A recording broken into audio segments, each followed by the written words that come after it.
This is Joe Rogan talking to, hey, that's right. Blink.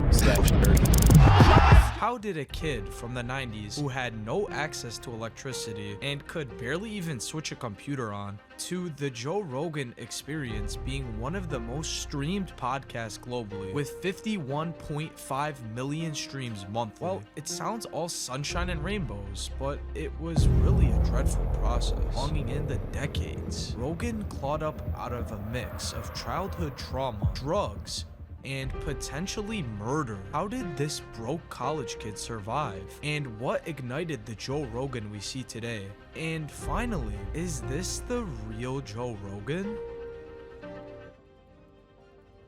To figure this out, we have to go back to the 90s, filled with swirly rainbow lollipops, yo-yos, and weird haircuts. Joe was one of those 90s kids.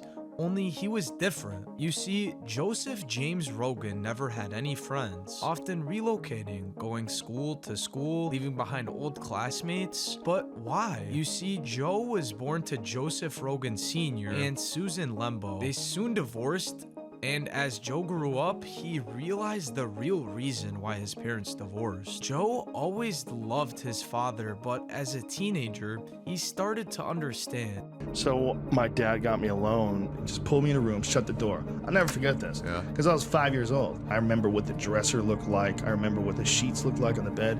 And he goes, "What happened?" And I told him we got in a fight, and I punched him in the face. And he goes, "Did you cry?" I go, "No." He goes, "Good, don't ever cry." And Joe never claimed anything about his dad, but it clearly showed. During his high school years, Joe picked up martial arts. He continued to do martial arts as it was a way to keep him grounded and disciplined. Rogan also practiced Brazilian Jiu-Jitsu, earning a black belt. His insight and expertise on the matter would pave the way for his future. But there was one time where the complete opposite happened. During a Taekwondo match, facing an unknown opponent where the Illinois state champion started to charge at him, and the fear in Joe's eyes as he saw his opponent the only thing that I had going collapsed, for me was that I was rendering him crazy. unconscious. And the only thing that I had going for me was that I was crazy. Most of my high school years fighting. And that was you? Yeah, With that the was me. walk-off? That was me with the walk.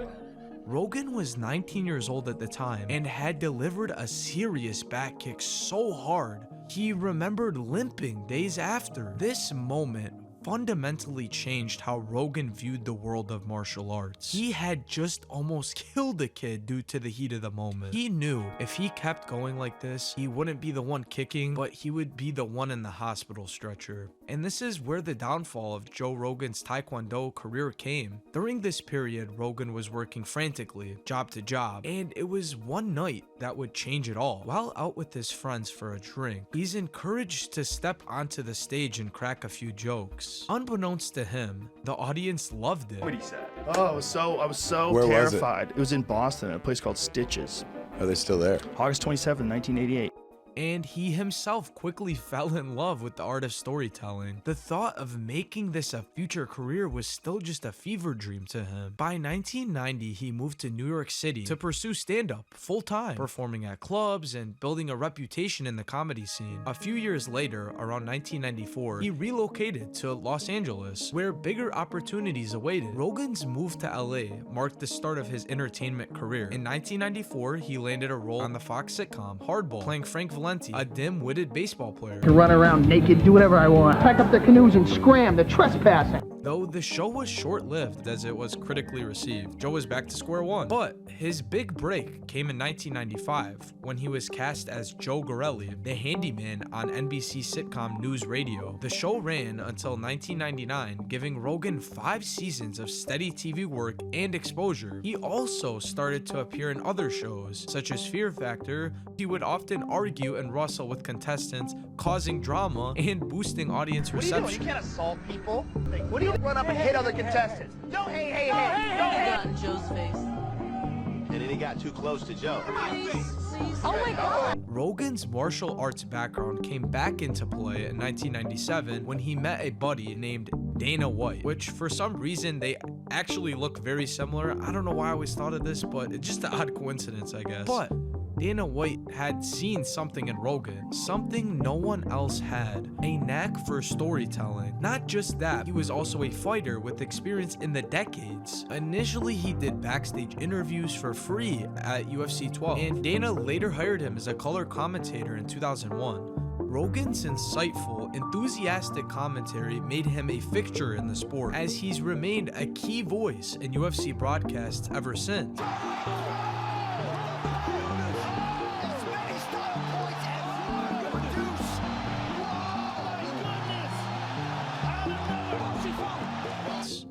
Joe was finally enjoying the riches of his labor. He had now just started a podcast with his buddy. He was also respected, as his humble attitude gave off welcoming vibes to anyone featured in the show. The real turning point, and where Rogan's popularity went through the roof, fueled by Rogan's long-form, unfiltered conversations. By 2013 to 2014, JRE was consistently hitting millions of downloads per episode, outpacing many traditional media outlets. High-profile guests like Elon Musk and Joey Diaz added to the fire. Rogan was growing day by day, but throughout this story, you've heard so many good things about Joe Rogan. The perfect guy that's just living life. But there are some things that come into question. During the 2020 pandemic, people were getting COVID-19 like wildfire. One of those people was Joe Rogan, so he went onto social media to explain how he would be overcoming it. We immediately threw the kitchen sink at it. All kinds of meds, monoclonal antibodies, ivermectin, Z-Pak,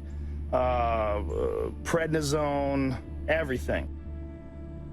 Rogan faced backlash for promoting unproven treatments like ivermectin and questioning the vaccine necessities, especially during the pandemic. Soon, people like Don Lemon started capitalizing on this moment, as article after article came out about Joe Rogan using medicine for animals. He responded in a video on January 31st, 2022, posted on Instagram, where he said, Now, I do not know what the motivation for demonizing this particular medication is. Again, I'm not a doctor and I'm not a scientist, but I would imagine some of it has to do with money.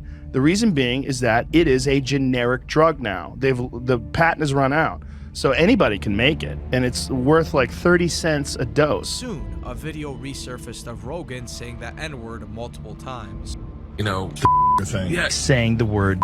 You've already said is just like saying. she's calling you.